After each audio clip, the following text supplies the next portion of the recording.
Donc je commencerai mon intervention avec la citation d'un défenseur de la langue sarde en Italie, Antonio Simon Mossa, qui récite la langue est un facteur basilaire pour l'autonomie culturelle, et celle-ci est la racine de la liberté, de l'indépendance et du rachat social, économique d'un peuple. L'annulation de l'identité culturelle d'un peuple est à la base de tout système colonial.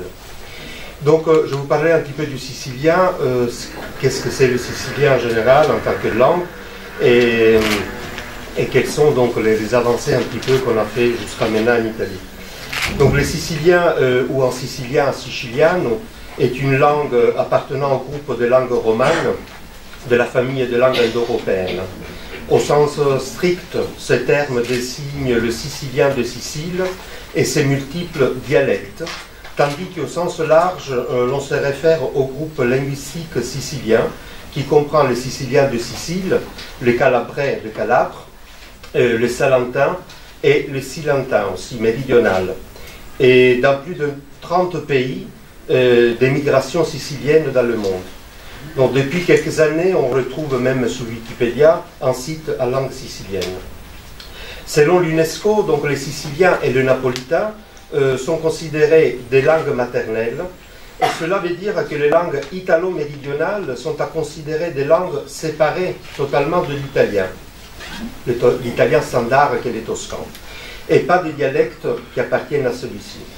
Donc les Siciliens et les Napolitains sont reconnus comme faisant partie du patrimoine de l'humanité par l'UNESCO, et le napolitain était d'ailleurs la langue parlée au royaume de Sicile, et le sicilien était la langue parlée à partir de la ville de Messine, donc pour la Sicile.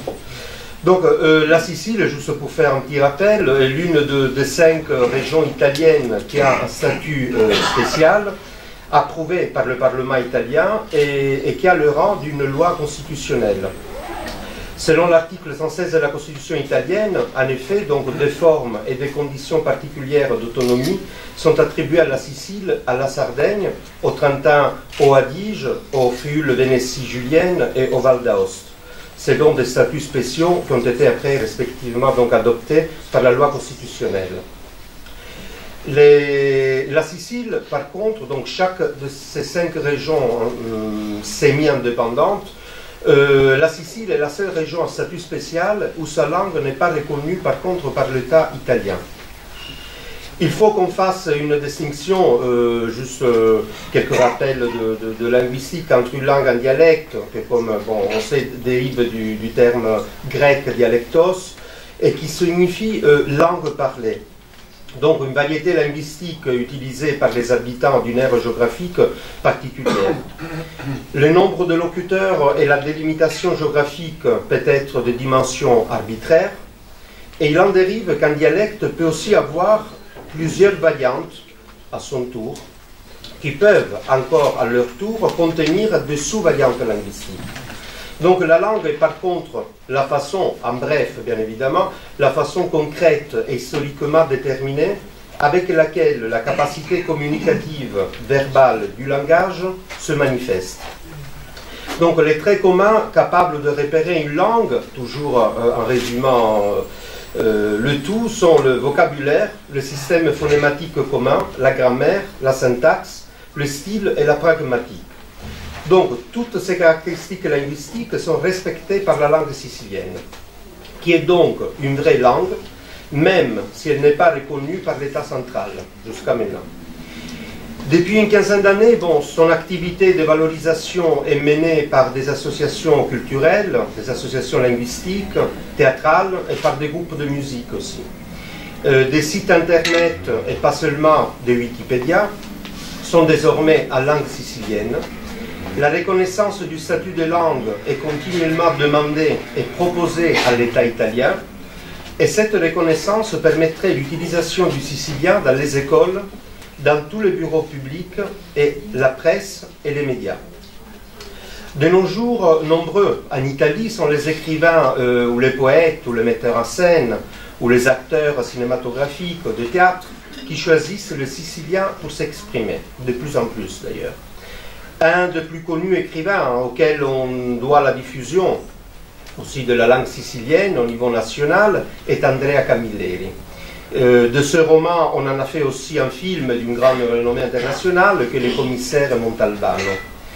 Je pourrais citer encore d'autres écrivains comme Silvana Grasso, encore Evelina Sant'Angelo, qui écrivent dans une langue mixte d'italien et de sicilien. À Palerme, il y a 5 ans, certaines écoles primaires et collèges ont introduit le sicilien comme langue régionale. Projet soutenu par, en Sicile, on a un assessorat qui s'appelle, c'est l'assessorat des biens culturels et de l'identité sicilienne, qui a le rôle de promouvoir et valoriser les traditions et l'identité sicilienne. Et comme disait un des plus grands anthropologues siciliens, qui était un grand défenseur aussi de la langue sicilienne, et qui vient malheureusement de nous quitter, Ignazio Buttita, il disait ça. Je vous le lis d'abord en sicilien et après je vous le traduis. Il disait: un popolo diventa povero e servo quando ci arrobano la lingua adottata di pace e perso di sempre. Que ça veut dire un peuple devient pauvre et esclave quand on lui vole la langue de ses parents. Ce peuple est perdu à toujours. Le sicilien, donc défini par l'UNESCO, comme je viens de le dire, une langue maternelle, fait partie depuis un an du système opérationnel d'Apollo. Et en effet, depuis septembre 2016, donc c'est vraiment assez récent, le sicilien ou siciliano, avec le napolitain, figure parmi les langues de la dernière version OS Y Yosemite. Bon, je ne connais pas trop, pour Mac. Et donc, quand on clique, bon, ça je l'ai essayé sur l'option langue et zone, l'ordinateur reconnaît la langue sicilienne et apporte des corrections de grammaire pendant, par exemple, la rédaction d'un texte. Alors, bon, maintenant, en Italie, on se demande quel futur pourrait avoir la langue sicilienne. Elle sera destinée à la disparition, ou bien elle continuera à vivre comme dialecte, ou elle aura une phase de renaissance linguistique. Si on va bon, dans le livre rouge de l'UNESCO, il y a une section qui est relative aux langues européennes en danger et classifie les langues selon 6 critères. Donc le premier, c'est langue morte. Le deuxième, c'est langue en disparition parlée par une dizaine de personnes âgées.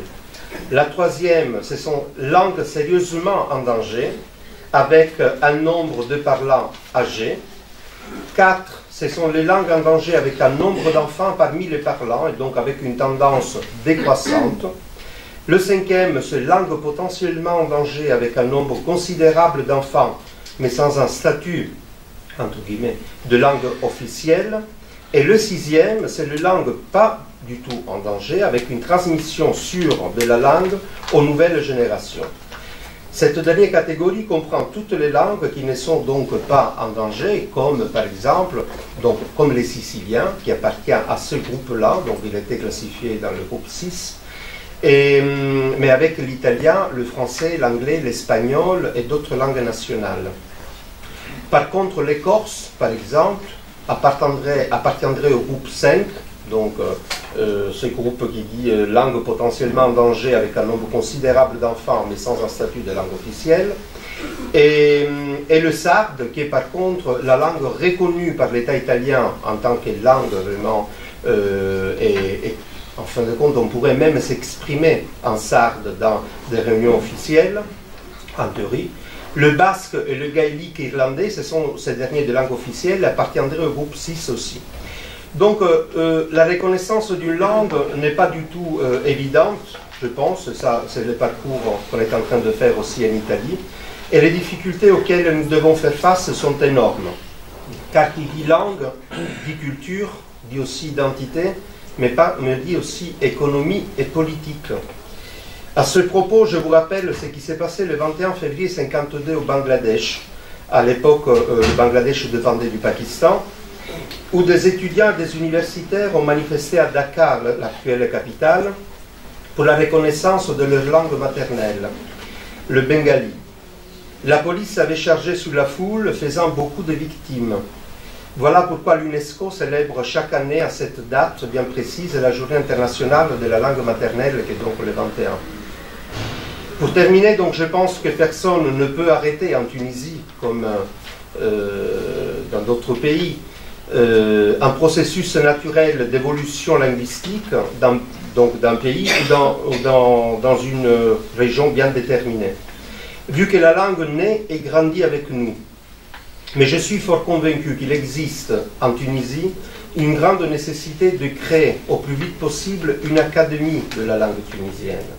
À l'occurrence, à l'image de la toute récente Académie de la langue sicilienne, dont je fais partie et dont je suis le promoteur avec d'autres philologues, linguistes, associations passionnées de langue et d'identité, afin, entre guillemets, d'officialiser, entre autres, les règles orthographiques et de grammaire, et d'éviter de commettre donc deux erreurs.